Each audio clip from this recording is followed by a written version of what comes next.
এক সুন্দরী মেয়ে, বয়স তার ৩০। তার স্বামী মারা যায় এবং রেখে যায় দুটো সন্তান।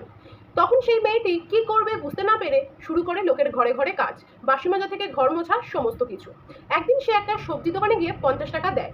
তখন সবজিওয়ালা জিজ্ঞেস করে, কিছু নেবেন? তখন সেই মহিলাটি বলে, না, আগের দিন সবজি বাজারের সাথে একটা মাশরুমের প্যাকেট দিয়ে দিয়েছিলেন, তাই সেইটার দামই আপনাকে দিতে এলাম। তখন সেই সবজিওয়ালা অবাক হয়ে যায় আর বলে, এখনকার দিনে এরকম মানুষ তো পাওয়াই যায় না। তখন সেই মেয়েটি বলে, আমার স্বামী সবসময় বলতো কারোর থেকে 1 টাকাও ধার নিতে নেই, তাহলে তার কুপ্রভাব আমাদের সন্তানের ওপরেই পড়বে।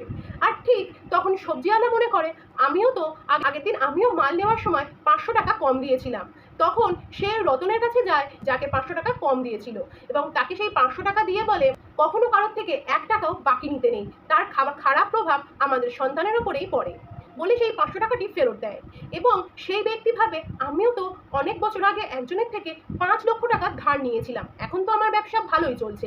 সেই ব্যক্তি বেঁচে না থাকলেও তার পরিবারকে গিয়ে সেই 5 লক্ষ টাকা দিয়ে আসি, এবং পরে তিনি সেই 5 লক্ষ টাকা সেই পরিবারকে দেয়। আর সেই পরিবারটি কার ছিল জানেন? ওই যে প্রথম দিন যে মেয়েটি 50 টাকা দিয়েছিল সবজিওয়ালাকে, সেই মেয়েটিকেই দেয়। মানে বুঝতে পারছো একটা ভালো কাজ কেমন ভাবে পজিটিভ এফেক্ট ফেলে।